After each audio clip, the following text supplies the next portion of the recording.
¿qué tal? Bienvenidos a Voz News. Qué bueno que nos acompañan este lunes 8 de diciembre. Los saluda Karina Yapor. Vamos a los titulares. El secretario de Guerra de Estados Unidos lanza una fuerte advertencia a los narcoterroristas que operan en el hemisferio occidental.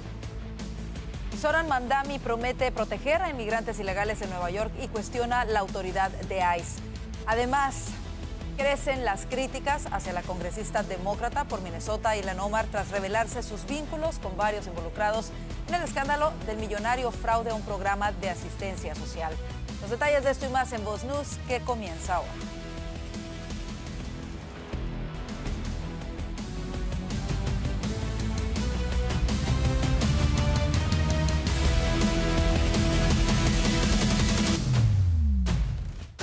El secretario de Guerra Pete Hegseth lanzó una dura advertencia a los cárteles del narcotráfico en el hemisferio occidental. Justamente esta semana la mirada de la Casa Blanca y el Pentágono están sobre Venezuela, mientras la líder de la oposición venezolana, María Corina Machado, se prepara para recibir el Premio Nobel de la Paz. Juan Esteban Silva tiene los detalles desde Washington, D.C. Karina, televidentes de Voz News, ¿qué tal? Es un gusto saludarlos desde Washington. Mucha atención porque hay nueva declaración del secretario de Guerra, Pete Hegseth. Podemos anticipar primero en Voz News que pronto se conocerá una carta. Aquí les podemos anticipar algunos detalles en las que ahora el militar, tal vez o quien fuera el militar de más alto rango en el chavismo, Cliver Alcalá, salpica al régimen de Nicolás Maduro. Se suma a la carta que habíamos revelado aquí en Voz News de Hugo El Pollo Carvajal, uno de los hombres más importantes en materia de inteligencia para el régimen, salpicando también a Nicolás Maduro, a su círculo cercano, hablando de el modus operandi del cartel de los soles. Miren lo que ha dicho el secretario de Guerra, Pete Hegseth, sobre esa guerra contra el narcotráfico que se libra en el occidente. The days in which these narco-terrorists, designated terror organizations, operate freely in our hemisphere are over. These narco-terrorists are the Al-Qaeda of our hemisphere, and we are hunting them with the same sophistication and precision that we hunted Al-Qaeda.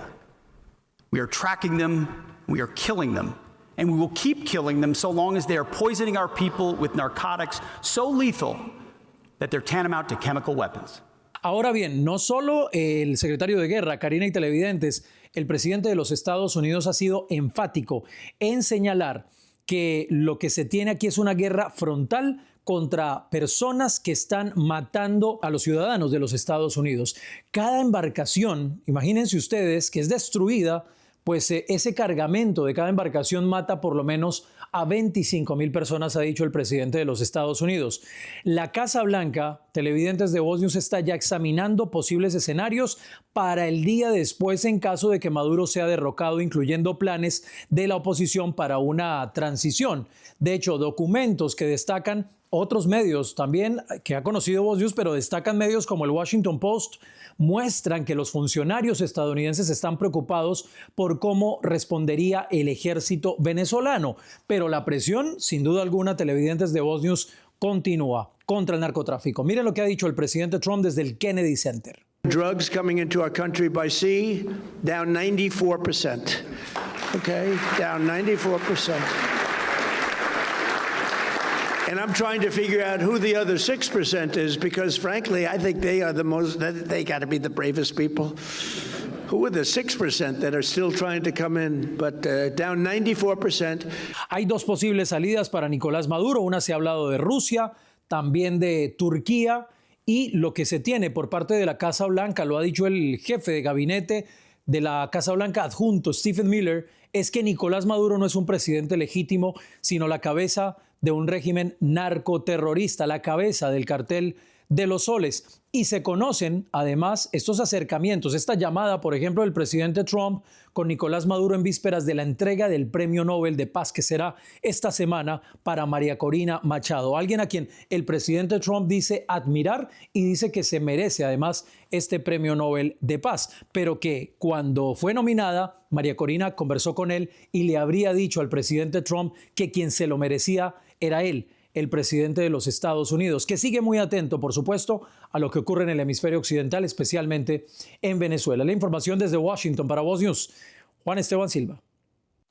Gracias, Juan Esteban. Y Corina Parizca, madre de la líder venezolana María Corina Machado, llegó hoy a Oslo, en Noruega, donde se espera que su hija acuda para participar en la ceremonia de entrega del Premio Nobel de la Paz, que se celebrará mañana. Escuchemos parte de lo que dijo al periodista David Placer a su llegada al aeropuerto de ese país.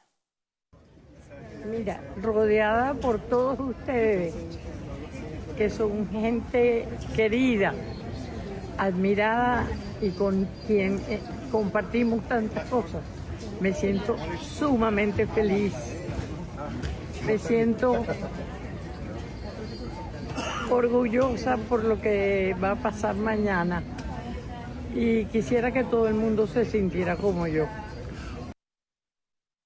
El Nobel de la Paz, otorgado este año a María Corina Machado, será entregado este miércoles 10 de diciembre en el Ayuntamiento de Oslo, en un acto que contará con la presencia de líderes internacionales, representantes de la sociedad civil y familiares de la galardonada. Por cierto, Voz News estará presente en Oslo para darle cobertura de primera mano a este evento. De regreso a nuestro entorno, crecen las críticas hacia la congresista demócrata por Minnesota, Ilhan Omar, tras revelarse sus vínculos con varios involucrados en el escándalo del millonario fraude a un programa de comidas durante la pandemia. Omar incluso organizó eventos en uno de los establecimientos clave del caso y mantenía relación con uno de sus dueños, hoy condenado por el robo de millones de dólares. Por ejemplo, Salim Ahmed Said, quien es el socio del restaurante donde Ilhan Omar celebró su victoria congresional en 2018. Ahmed Said es convicto por robar más de 12 millones de dólares que debían haberse destinado a servir comidas durante la pandemia. Por otra parte, Guhad Hashi Said, quien trabajó para la campaña de Ilhan Omar en el 2018 y 2020, también fue sentenciado por participar en el mismo esquema utilizando más de 2 millones de dólares de lo defraudado para su propio beneficio. Omar, sin embargo, se deslinda de estos casos y dijo en entrevista que el FBI es parte responsable por no detectar el fraude a tiempo. Pero el compromiso de Omar con los Estados Unidos y los residentes de Minnesota está en entredicho desde hace algún tiempo. Escuchemos parte de lo que dijo el ex primer ministro de Somalia, Hassan Ali Kaire, durante un evento de apoyo a Omar en junio de 2024. قضية إلهام معها قضية إلهام معها قضية مينيسوتا معها قضية غير مريكان قضية إلهام وقضية صومالية جوش إلهام وجوش صوماليات وحين نوح بارسنتاي معنوي. Ahí están sus palabras, ¿qué le parece? En más información, el Servicio de Inmigración y Control de Aduanas de los Estados Unidos, ICE, lanzó una dura advertencia contra las autoridades de Illinois. Según la agencia, funcionarios de Chicago están liberando a extranjeros ilegales delincuentes violentos pese a tener órdenes de detención migratoria vigentes, lo que afirman pone en riesgo a la población. Todd Lyons, director interino de ICE, señaló que el Estado mantiene bajo custodia a decenas de miles de extranjeros ilegales delincuentes responsables de delitos que van desde asesinato y violación hasta pornografía infantil y robo a mano armada. De acuerdo con datos de la agencia, desde enero de 2025, Illinois ha liberado a 1,768 extranjeros con órdenes de detención vigentes vinculados a homicidios, agresiones, robos, delitos con armas y crímenes sexuales. Y en Nueva York, el alcalde electo, Zohran Mamdani, lanzó un mensaje directo a los inmigrantes para evadir a las autoridades de ICE en Manhattan. En un video señaló que las autoridades migratorias no pueden entrar a casas, escuelas o áreas privadas de trabajo sin una orden judicial firmada por un juez. Mamdani aseguró que su administración protegerá a las comunidades inmigrantes y el derecho a la ciudad a protestar. Si ICE no tiene una orden, usted puede decir no consiento la entrada y mantener la puerta cerrada, enfatizó el alcalde electo, quien advirtió además que la documentación que ICE suele mostrar para justificar arrestos es falsa. Con más de 3 millones de inmigrantes en la ciudad, Mamdani pidió a los neoyorquinos estar informados, preparados y seguros para defender sus derechos legales. ¿Qué le parece? Por otra parte, la administración Trump ha rescatado del tráfico sexual y explotación infantil a unos 62,000 niños de los 300,000 menores que entraron de manera ilegal y se les perdió la pista durante la era Biden. El zar de la frontera, Tom Homan, lo dio a conocer durante una entrevista en la cadena Fox. No puedo hablar de algunos de los malos tratos que descubrimos. El presidente Trump volvió a demostrar por qué es el mejor presidente de mi vida. Más de 62,000 niños, dijo Homan a la cadena Fox. Homan volvió a criticar la política migratoria del anterior presidente, lamentando que más de 500,000 de menores fueron introducidos ilegalmente a este país bajo el mandato de Biden. La representante demócrata progresista Jasmine Crockett anunció este lunes su campaña al Senado de Estados Unidos por Texas. La fecha coincide con el límite para inscribir candidaturas rumbo a las primarias estatales del 3 de marzo. Horas antes de su evento en Dallas, el ex representante Colin Albright puso fin a su segunda campaña por el Senado y anunció que buscará regresar a la Cámara de Representantes. Con su salida, la contienda demócrata queda marcada por el enfrentamiento entre Crockett y el representante estatal James Talarico, ambos con fuerte presencia pública y capacidad de recaudación. Del lado republicano, la carrera incluye al senador John Cornyn, al fiscal general Ken Paxton y al congresista Wesley Hunt. La elección en Texas es considerada una de las más seguidas del país, mientras los demócratas intentan recuperar la mayoría en el Senado en los comicios intermedios del próximo año. Y escucha esto, el presidente Donald Trump anunció un paquete de ayuda de $12,000 millones para agricultores afectados por las políticas arancelarias y otros desafíos económicos. Vanessa Vallejo nos cuenta los detalles de las medidas que está tomando el presidente para abordar la crisis de accesibilidad. Vanessa. La economía continúa siendo uno de los asuntos que más preocupa a los americanos y hoy el presidente Donald Trump abordó el asunto enfocándose particularmente en los agricultores. Hoy el presidente anunció un fondo de $12,000 millones para los agricultores. Los funcionarios de la administración se prepararon hace meses para retirar esos $12,000 millones en fondos de rescate del Fondo de Emergencia del Departamento de Agricultura. Legisladores y funcionarios agrícolas esperan que el anuncio sea solo el primero de una mayor ayuda que llegaría en el 2026. Hasta $11,000 millones del paquete se asignarán inmediatamente a productores de cultivos como maíz, soja, trigo, arroz y algodón. El dinero restante se reservará para los productores de frutas, verduras y otros cultivos especializados. Veamos parte de las declaraciones del presidente durante el anuncio. We're going to use that money to provide $12 billion in economic assistance to American farmers. $12 billion is a lot of money, Meryl. What do you think? Peanuts for you, though, right? Peanuts. She's a farmer of rice. This relief will provide much-needed certainty to farmers as they get this year's harvest to market and look ahead to next year's crops. And it'll help them continue their efforts to lower food prices. Y es que lo que muestran las encuestas es que los americanos están preocupados por el asunto económico. Según una encuesta realizada por Fox News, 46% de los votantes cree que las políticas económicas del presidente Trump los ha afectado. Este panorama es casi idéntico a lo que mostraban las encuestas para el final de la administración Biden, donde 47% de los votantes creían que las políticas del presidente los estaban afectando. Mientras tanto, una encuesta de Político asegura que casi la mitad, el 40% de los americanos, cree que el costo de vida en Estados Unidos es el peor que recuerdan. Una opinión compartida por el 37% de los votantes del presidente Trump. Pues además de este anuncio, el presidente Trump viajará el martes, mañana, a Pensilvania con el objetivo de destacar allí sus esfuerzos para frenar la inflación y reafirmar su agenda económica frente a lo que ha llamado crisis de asequibilidad. Se espera que los republicanos presenten planes en materia de reducir los precios de los seguros de salud, también los precios de la vivienda y en general la inflación. En más noticias, la jefe de la policía de Washington, D.C., Pamela Smith, anunció este lunes su renuncia tras 2 años y medio en el cargo.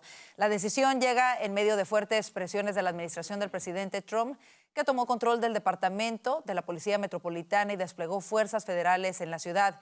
Smith ha enfrentado críticas de residentes que la acusan de permitir la colaboración con ICE, algo que ella niega tajantemente. También lidia con controversias internas. Decenas de agentes denunciaron ante el Departamento de Justicia que se manipularon las estadísticas delictivas para mostrar cifras más favorables ante la administración Trump. La ciudad permanece bajo investigación federal mientras Smith se despide del cargo. Y el Departamento de Salud y Servicios Humanos, liderado por Robert Kennedy Jr., cambió el nombre del exsecretario adjunto Rachel Levine a su nombre masculino de nacimiento debajo de su retrato oficial. El nombre transgénero del exsecretario adjunto del HHS se ha cambiado a su nombre de nacimiento, Richard Levine. El HHS dijo que la prioridad es garantizar que la información presentada interna y externamente refleje la ciencia de referencia. Con esto nos vamos a la pausa comercial. Al regresar del corte le diremos en qué evento internacional abucharon el nombre de la presidenta Claudia Sheinbaum. Quédese, ya volvemos con esto y más. Cuidar tu corazón no tiene que costarte una fortuna. Con Voz Salud tienes consultas médicas ilimitadas, análisis de laboratorio con descuento y más de 400 medicamentos, incluyendo los que controlan la presión arterial y el colesterol, totalmente gratis. Todo desde solo $1 al día. Visita salud.voz.us y cuida tu corazón sin estrés.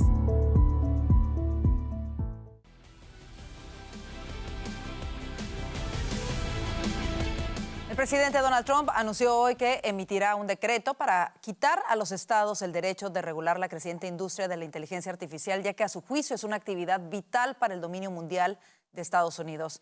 Estamos superando a todos los países en este momento en la carrera, pero eso no durará mucho si vamos a tener 50 estados, muchos de ellos actores negativos involucrados en las reglas y el proceso de aprobación, publicó el presidente en Truth Social, agregando que debe haber un único manual si queremos seguir liderando en inteligencia artificial. Estados Unidos quiere mantener el liderazgo en ese terreno por razones de seguridad nacional frente a China en particular y también porque la inteligencia artificial representa en la actualidad uno de los mayores sectores de inversión en el país. Y Paramount intensificó su batalla por tomar el control de Warner Bros. Discovery al lanzar este lunes una oferta pública de adquisición hostil de $30 por acción en efectivo, apenas días después de que Warner anunciara un acuerdo con Netflix. La propuesta valora a Warner en $108.400 millones y supone una prima del 139% sobre el precio de sus acciones antes de las especulaciones. Paramount asegura que su oferta brinda a los accionistas $18.000 millones más en efectivo que la propuesta de Netflix. La medida abre una disputa en el control de activos clave como HBO, CNN y franquicias de gran valor como Harry Potter y DC Comics. Los accionistas tienen hasta el 8 de enero para decidir si venden sus acciones, mientras Warner mantiene un acuerdo de $72.000 millones con Netflix, que incluye la compra de HBO Max y una comisión de $5.800 millones por la división del estudio. En otro tipo de información, la Guardia Costera de los Estados Unidos junto con otras agencias interceptaron una embarcación que transportaba aproximadamente 3.715 libras de cocaína valoradas en $28 millones en aguas próximas a Miami Beach.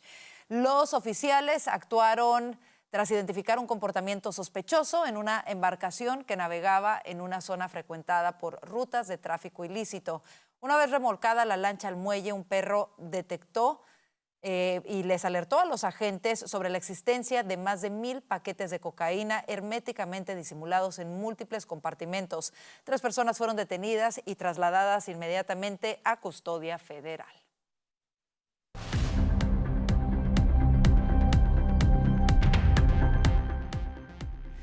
Mientras en el Zócalo de la capital mexicana había una celebración, en la ciudad de Guadalajara se escucharon abucheos y al mismo tiempo un coche bomba dejó 6 muertos en Michoacán. Nuestro compañero Alejandro Roldán nos tiene todos los detalles de lo ocurrido el fin de semana en México. ¿Qué tal, Karina? Es un gusto saludarte. Así es, todo ocurrió durante la participación del actor estadounidense Richard Gere en la Feria Internacional del Libro de Guadalajara, cuando la secretaria del Medio Ambiente, Alicia Bárcena, mencionó a la presidenta de México, Claudia Sheinbaum. Se escucharon abucheos entre el público. Escuchemos.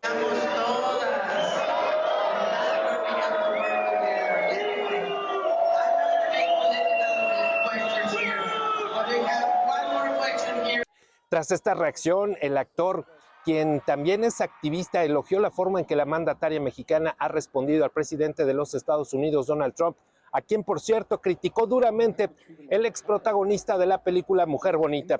Al regresar de Washington, Claudia Sheinbaum se reunió con simpatizantes en el Zócalo de la Ciudad de México para celebrar 7 años del movimiento de izquierda en el poder. Por más alianzas que quieran tejer con el conservadurismo nacional y extranjero, por más que hagan todo eso, no vencerán al pueblo de México ni a su presidenta. De acuerdo con cifras dadas a conocer, al evento asistieron 600,000 personas. Sin embargo, los registros señalan que el artista que más público ha reunido en el Zócalo de la Ciudad de México alcanzó 300,000 asistentes y no cabía nadie.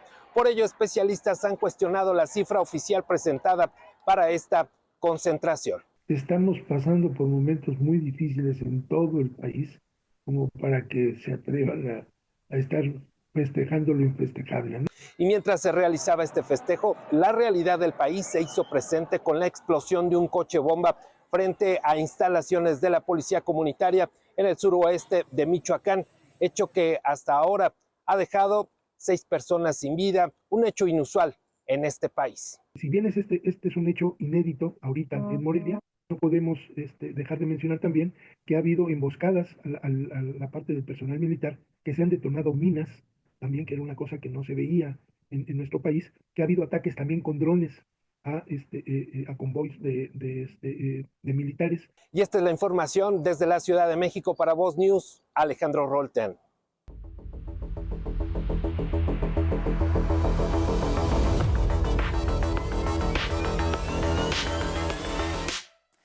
El gobierno de Nigeria confirmó la liberación de 100 estudiantes que permanecían en cautiverio desde noviembre, cuando un grupo armado irrumpió en la escuela católica St. Mary's en el estado de Níger.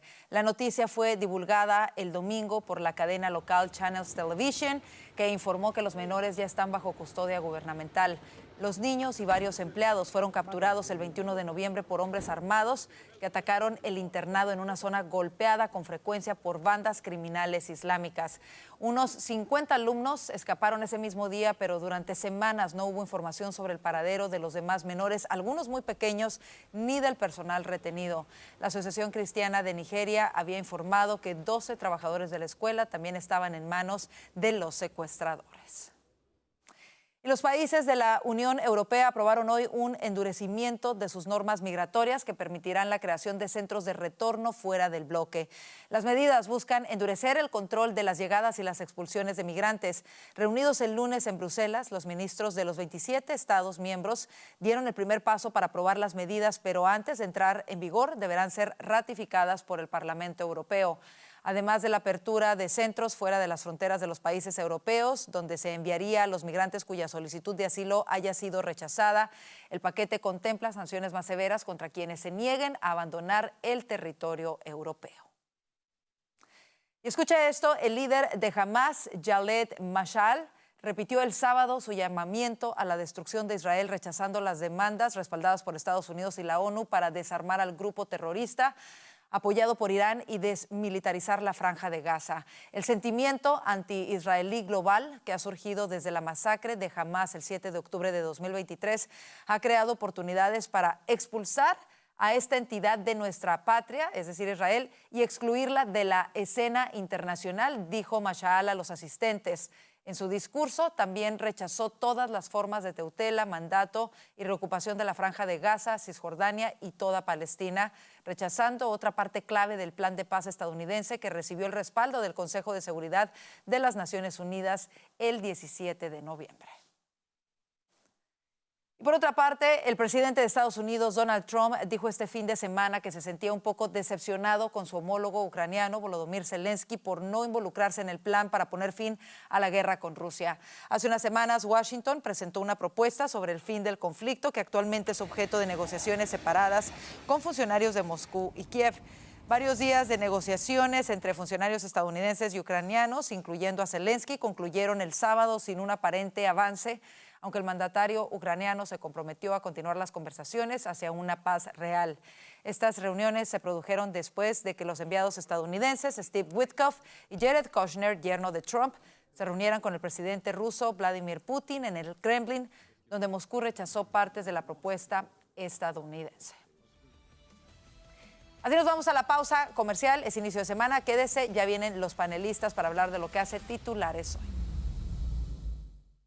Cuidar tu salud no debería ser algo imposible. Con Voz Salud accedes a consultas ilimitadas, virtuales y en persona, análisis de laboratorio con descuento y a más de 400 medicamentos esenciales totalmente gratis, incluyendo los que tu familia realmente necesita. Todo desde solo $1 al día. Atención médica real sin complicaciones. Visita salud.voz.us y empieza a cuidarte hoy mismo.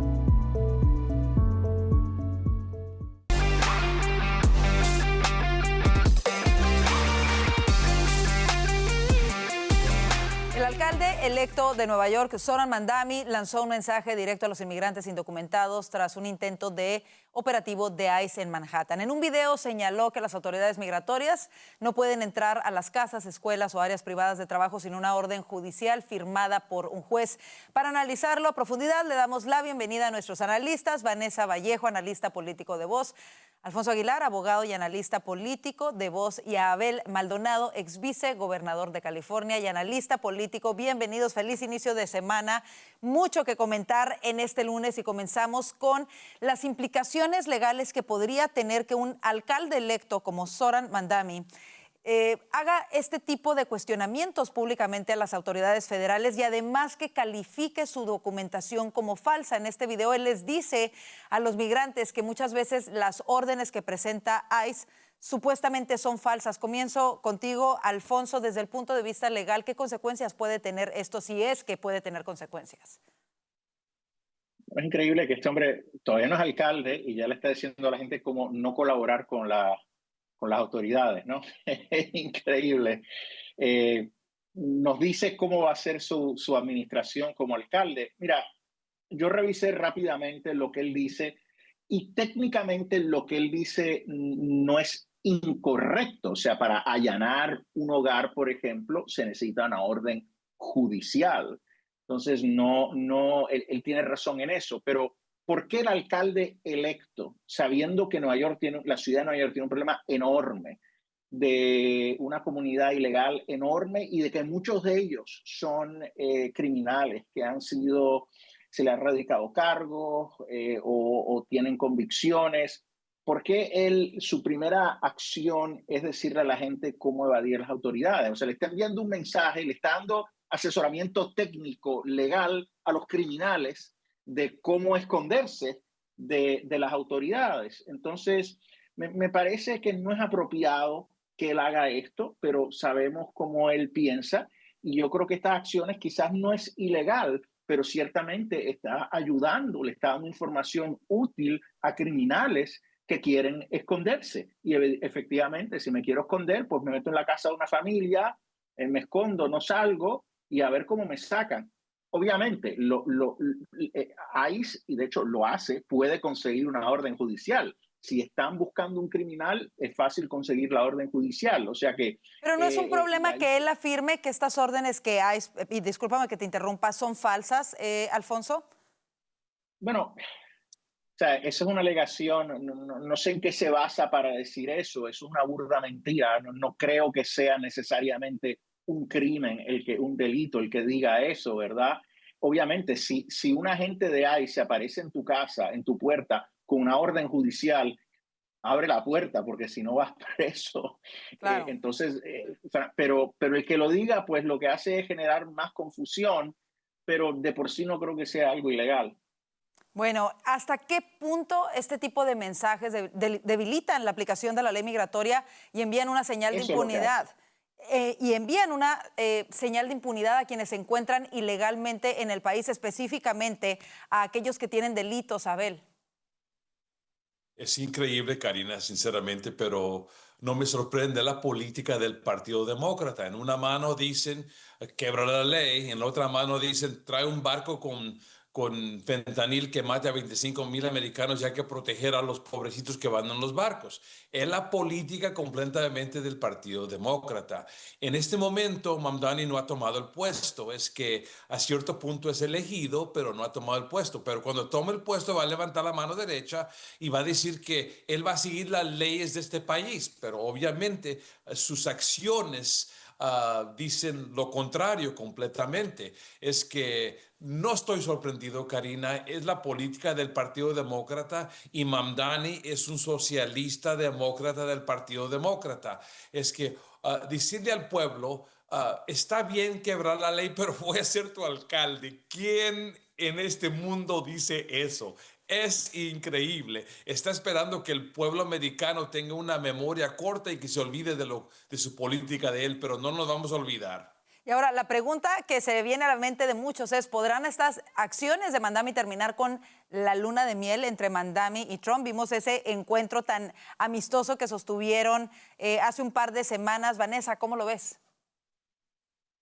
Quién sabe, porque el presidente Trump yo creo que es un personaje tan particular que puede que, así como en la oficina Oval dijo, no importa, me dijiste fascista, no pasa nada, puede que ahorita diga, no importa, no pasa nada, nosotros vamos a seguir con ICE actuando y ya.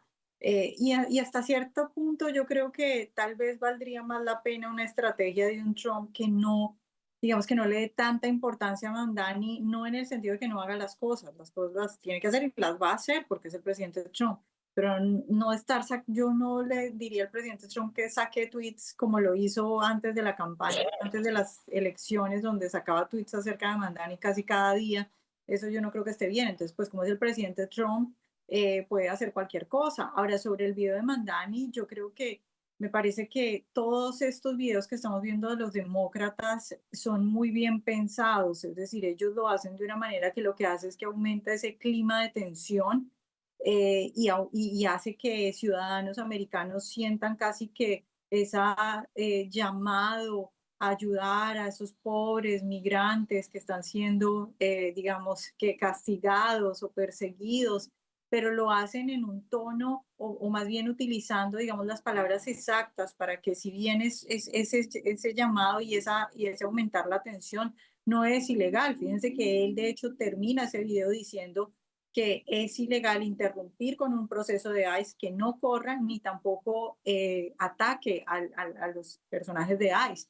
Entonces, creo que es un poco no es la misma estrategia que han utilizado, por ejemplo, en el video que hablábamos de los demócratas, los 6 demócratas que decían no siga órdenes ilegales. Pues sí, decir que no siga órdenes ilegales no es un delito. Claro. Yo creo que tú lo dijiste, Karina, lo que hace al final es socavar la autoridad, socavar las fuerzas de la ley y el orden. Y eso es algo terrible para alguien que está por asumir el principal puesto ejecutivo en la ciudad de Nueva York. De la ciudad más importante de Estados Unidos, sí. Otro punto también, Karina. No creo que hubo una luna de miel con el presidente Trump y Mamdani a cierto punto. El presidente Trump tiene todo su negocio en Nueva York.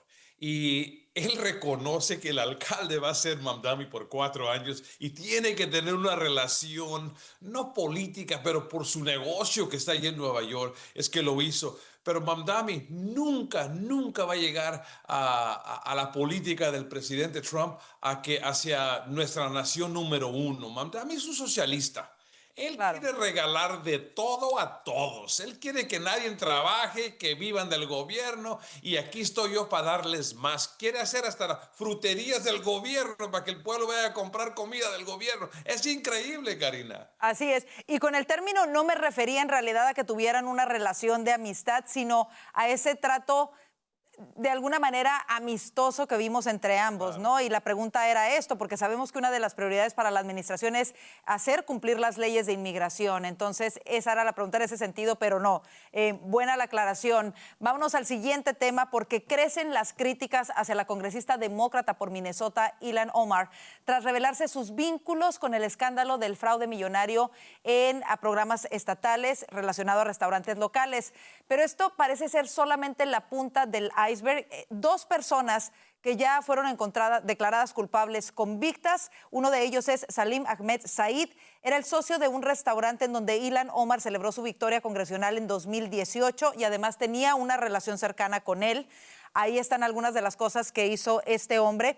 También, por otra parte, Gujad Hashi Said trabajó incluso para la campaña de Ilhan Omar en 2018 y 2020. Él también fue sentenciado por participar en este mismo esquema. El primero, en el caso de Salim Ahmed Said, por robar más de 12 millones de dólares que debían haberse destinado a servir comidas durante la pandemia. El segundo, y quien trabajó en su campaña, por hacer lo mismo con más de 2 millones de dólares. Abel, ¿qué responsabilidad política debería de asumir la congresista Ilhan Omar al haber tenido esta relación cercana? Y ahora simplemente intenta deslindarse y dice en una entrevista el fin de semana que el FBI es en parte responsable porque no detectaron el fraude a tiempo. Es lo normal de un político cuando hay un escándalo como este, a este nivel, de que si recibió una contribución, un cheque de alguien, regresárselo y las manos están limpias. Es lo que hacen los políticos y quiero que el pueblo lo entienda. Ahora sé que tuvo su campaña, ella está conectada. Esto es lo que pasó. Fue un fraude al nivel industrial cuando se trata de robar dinero que durante el COVID, dinero del pueblo a cierto punto y sacárselo a otra nación. Es increíble. Y el gobernador, ¿qué es lo que hace el gobernador Walz? Y también la congresista sacaron un comité para investigar a estas personas y el comité va a hacer absolutamente nada. Y lo que quieren es que el pueblo se le olvide. Y tenemos que seguir, Karina, con tu voz tuya, enfocándonos en todo este fraude que está pasando porque nos suben los impuestos para darle el dinero a la gente que no quiere trabajar. Más de $1,000 millones es lo que se sabe. Increíble. Hasta ahorita. Más de $1,000 millones en este fraude que además fue a parar a manos de organizaciones terroristas en Somalia. Ahora, Alfonso, el compromiso de la congresista Omar con los estadounidenses está en entredicho desde hace algún tiempo. Quiero que escuchemos estas declaraciones de lo que dijo el ex primer ministro de Somalia, Hassan Ali Kaire, durante un evento de apoyo a Omar en junio de 2024 y luego lo comentamos. Escuchemos. قضية إلهان معها قضية إلهان معها قضية مينيسوتا معها قضية غير مريكان قضية إلهان وقضية صومالية قوش إلهان وقوش صوماليات وحين نوح مبارسن تاي معنوي. Bueno, ahí básicamente, y tenemos los subtítulos, está diciendo que las prioridades de Ilhan Omar no son las prioridades ni de los estadounidenses ni de la gente de Minnesota, sino del pueblo de Somalia. Y que el triunfo de Ilhan Omar es el triunfo, el éxito de la gente de Somalia. E Ilhan Omar está ahí presente, asintiendo con la cabeza, recibiendo los aplausos. Yo me pregunto, Alfonso, porque cuando las personas toman el examen de ciudadanía, ahí firmas que tú renuncias a la lealtad a cualquier otro gobierno de cualquier otro país y que tu lealtad es únicamente hacia los Estados Unidos de Norteamérica. ¿Qué implicaciones tiene que esta funcionaria esté asintiendo con la cabeza a esta afirmación, que su primer interés es el del pueblo de Somalia y no el de los estadounidenses a los que representa? Yo creo que esto es evidencia de la mala inmigración. O sea, yo sí creo en términos generales que la inmigración ha sido, en términos generales, muy positiva para los Estados Unidos. Somos una nación de inmigrantes, pero ha funcionado porque los inmigrantes se han integrado, se han asimilado, se han hecho americanos, han desarrollado una lealtad a nuestras instituciones, nuestros principios políticos, se han identificado con ese sentido, con nuestra historia, ¿verdad? La historia de los Estados Unidos, nuestros fundadores, es también su historia. Pero en este caso, ¿verdad? La comunidad somalí en Minnesota valida ese dicho de ambientillo y gente conocida. O sea, están todos metidos en esto, ¿no? Entonces, ¿cómo es posible que ella no se enterara de que en la comunidad somalí durante la pandemia están surgiendo todas estas empresas ofreciendo servicios que realmente no estaban ofreciendo? Entonces ella dice, ayer estuvo un programa de noticias diciendo que una vez ella se enteró, pues ella devolvió el dinero de los donativos de estas personas. Pero no es solo el dinero, como tú dices, o sea, ella estaba yendo a los establecimientos de esta gente, continuamente socializando. ¿Tú me quieres decir que ella no sabía? Mira, a mí no me gusta generalizar, ¿verdad? Pero sí es posible que hay algunas comunidades que quizás no puedan integrarse. Somalia es un país sumamente inestable, un país sumamente violento y corrupto. Yo no sé, Hay muchos cuestionamientos de cómo ella llegó al país, cómo se hizo ciudadana. Entonces yo creo que aquí tiene que haber una investigación seria de lo que ha pasado del gobierno federal, y se le implica a ella, que francamente no me sorprendería de la manera que se comporta esta comunidad, que es muy cerrada, pues nada, va a tener que enfrentar las consecuencias. Sobre todo cuando una persona como ella realmente no muestra aprecio por los Estados Unidos de Norteamérica, sino todo lo contrario. Una congresista, o sea, tenemos casos de que no solo vienen a los Estados Unidos, se hacen ciudadanos, pero se convierte en una congresista, o sea, que más que congresista es embajadora en el Congreso con voz y voto. O sea, eso es impensable, nosotros no podemos permitir eso. Así es. Vanessa, ¿cómo ves toda esta situación y cómo afecta la credibilidad del Partido Demócrata? Por ejemplo, que un empleado directo de Omar haya sido condenado por conspiración y lavado de dinero en este mismo esquema de corrupción.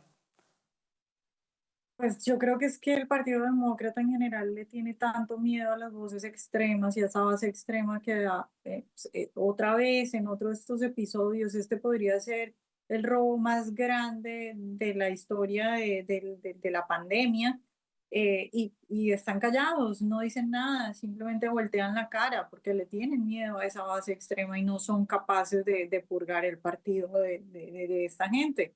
Y esta mujer, es bien increíble cómo puede, digamos, voltear las cosas, pero y al mismo tiempo ser tan descarada. Por ejemplo, en una entrevista la escuché diciendo que aquellos que culpaban a los somalíes tuvieran en cuenta que la comunidad de Somalia en Minnesota es muy grande y que el hecho de que hayan robado ese dinero pues también implica que le robaron a los somalíes. O sea, más o menos que los somalíes son también las víctimas acá.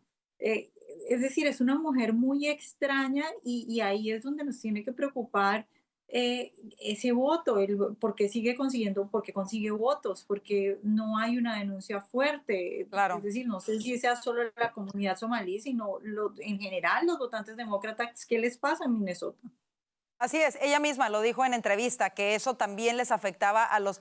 de una manera muy hábil convirtió a los somalíes en víctimas de este mismo fraude. Es increíble la capacidad, la buena retórica que tienen estos personajes para darle la vuelta cuando se les está cuestionando, sobre todo en un caso tan grave como este escándalo de fraude.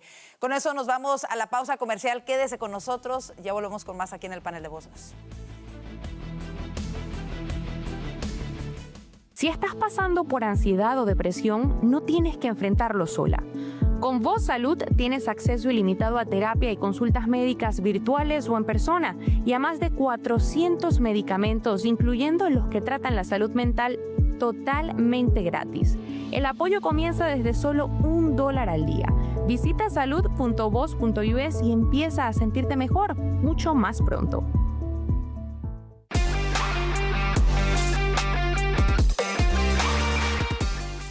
El presidente Trump sigue cerrando las opciones a la narcodictadura de Nicolás Maduro. El secretario de Guerra, Pete Hegseth, dijo hoy que se acabó la época donde estas organizaciones operaban libremente en nuestro continente. Regresamos con nuestros analistas para hablar sobre esto último. Alfonso, esta administración ha hecho todos los esfuerzos diplomáticos, económicos, políticos y hasta de amenazas militares a este régimen.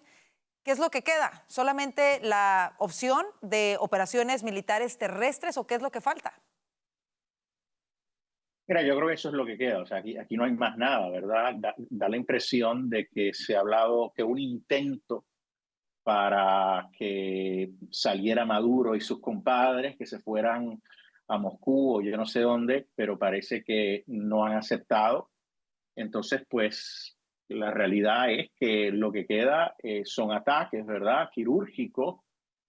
Pero, claro, no pueden ser meramente ataques que destruyan centros de acopio, de droga o de transbordo, sino que tienen que ser ataques que lleven a la desestabilización del régimen y al colapso del régimen. Por eso tienen que ser bien pensados, tiene que ser una estrategia bien pensada. Yo espero que la salida de María Corina en camino a Oslo a recibir su premio, que bueno, que eso ya sea la última gota, ¿verdad? Seguimos hablando de la última gota, pero este vaso parece que es más profundo de lo que pensábamos.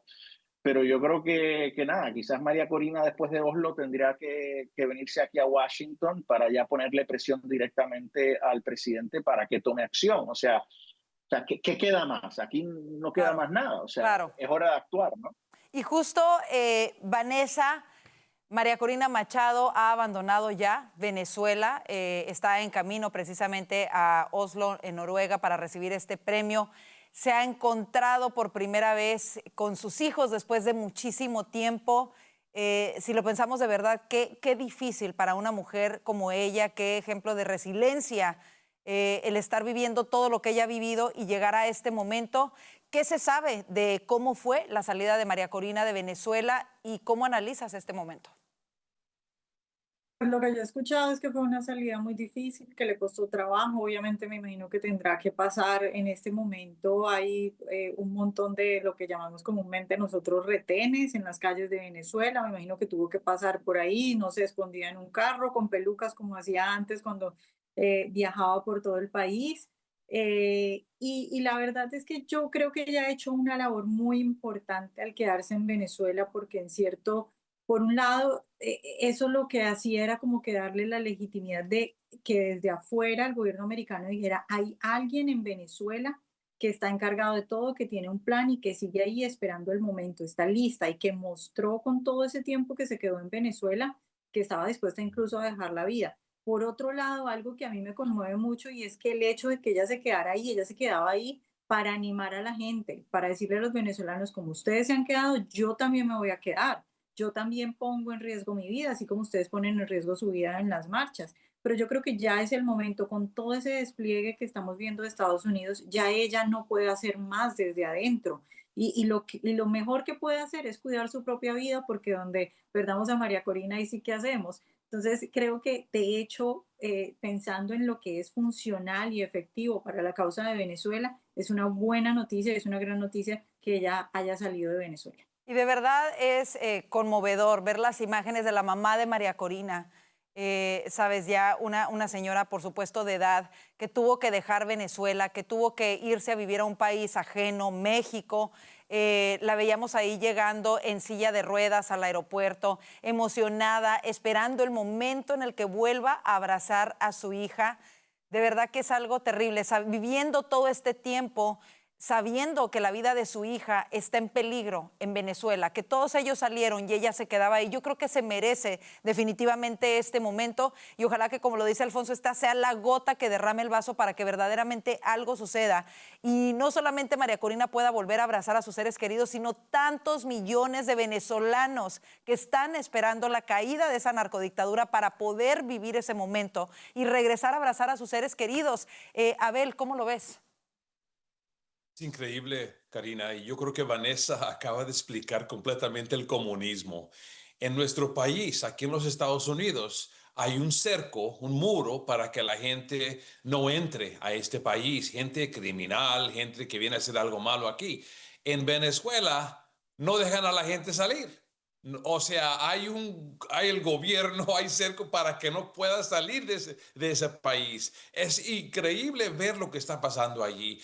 Y obviamente Vanessa también explica que la vida de María Corina, que para mí es increíble lo que ha hecho María Corina, y hay que apoyarla ahora que va a recibir su premio. Ojalá que se regrese aquí a Washington y le ponemos más presión al presidente. Hay que acordarnos, al presidente Trump no le gusta la guerra. Él a cierto punto no quiere invadir a Venezuela, no lo quiere hacer él. Él está esperando que se salga Maduro, pero si Maduro no se sale, van a comenzar despacito, despacito, hasta que salga ese dictador de ese país que en realidad no ganó la elección, y todo mundo lo sabe.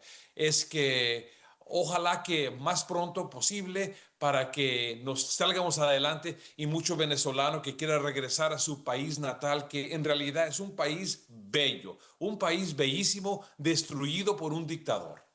Así es una tristeza de verdad lo que ha sucedido con Venezuela. Seguimos atentos a este desarrollo. Esta administración sigue firme en destruir a los narcocarteles en la región y sabemos que en Venezuela hay uno instalado que ha sido identificado por las autoridades como el Cártel de los Soles, así que seguimos viendo qué es lo que va a pasar con esas acciones militares. Vámonos al siguiente tema. De regreso a nuestro entorno, hay buenas noticias. El presidente Trump anunció un paquete de ayuda de $12,000 millones para los agricultores.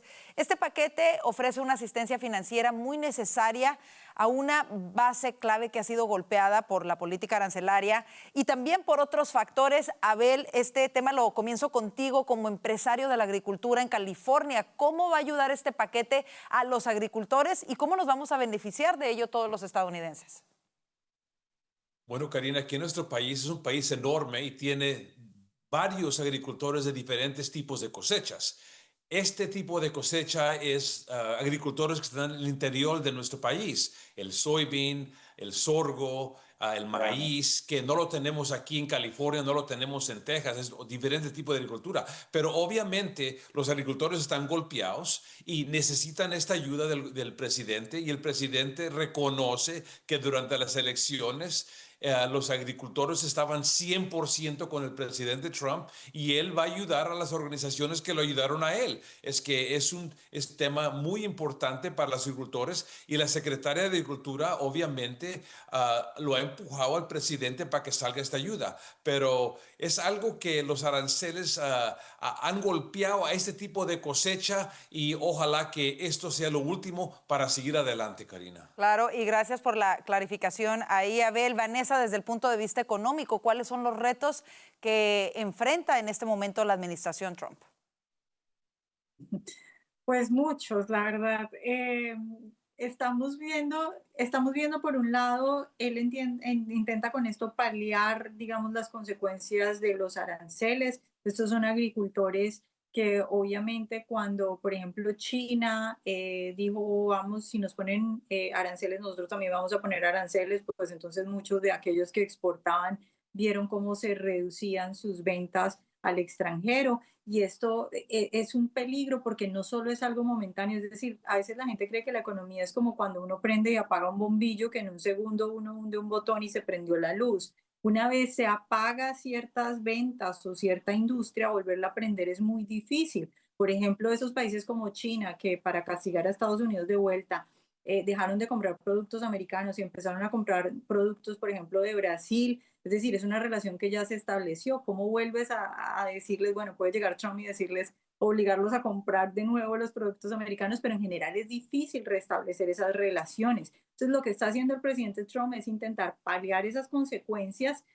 pero yo creo que hay que, siempre que se toman medidas económicas, tener en cuenta los daños que se pueden causar a largo plazo. Esperemos que esto, digamos, que beneficie y que pueda, digamos, abrir un camino a aquellos que se vieron afectados, para no solo para ahorita, no solo para que sea una ayuda momentánea, sino para estabilizar en adelante. Y por lo demás, pues es que son muchas cosas, es los seguros, el precio de la vivienda, el precio de algunos alimentos que todavía sigue alto, y aunque la inflación efectivamente ha bajado, pues la gente sigue sintiéndolo muy fuerte. Entonces son muchas cosas en las que el presidente y su gobierno tienen que trabajar en materia económica. Por supuesto. Alfonso, ¿cómo ves este incentivo? ¿Crees que esto puede ayudar al Partido Republicano de cara a las elecciones de medio término? ¿Qué otras medidas como esta puede tomar la administración para hacerle frente a toda la situación económica que los estadounidenses lo sienten tanto en el bolsillo y que no necesariamente, porque aquí hablamos de consecuencias quizá de los aranceles,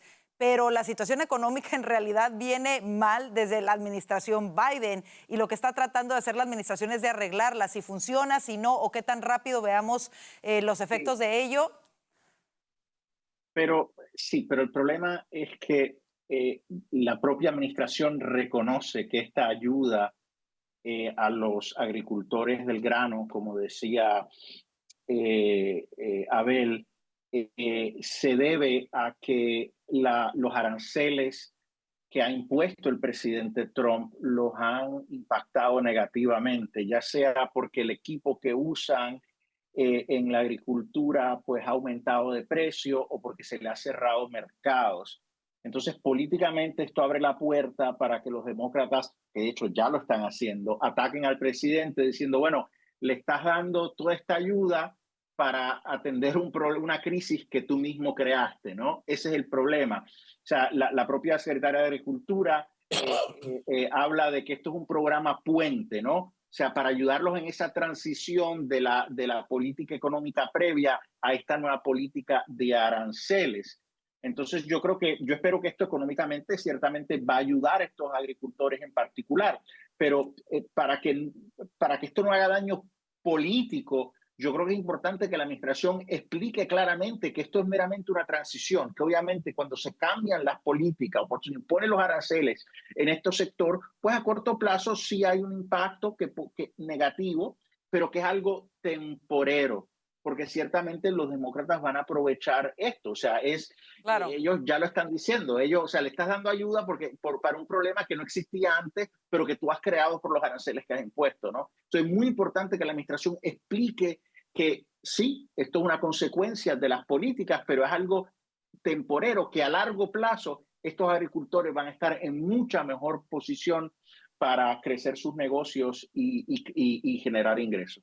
Y ojalá que así sea, y ojalá que la administración lo logre de verdad por el bien de todos. Se nos terminó el tiempo, como siempre un gustazo tenerlos con nosotros. Gracias a Abel Maldonado, Vanessa Vallejo y Alfonso Aguilar por estar en el panel del día de hoy. Y gracias a ustedes por comenzar su semana bien informados con Voz News. Los invitamos a seguirnos a nuestras redes sociales que aparecen en pantalla. Y muy importante, vaya a nuestro canal de YouTube, @VozMedia, y suscríbase. Es gratis, de esta manera nos ayuda a seguir creciendo y a trabajar para usted. Que tenga una excelente noche, si Dios lo permite, le esperamos mañana. Bendiciones.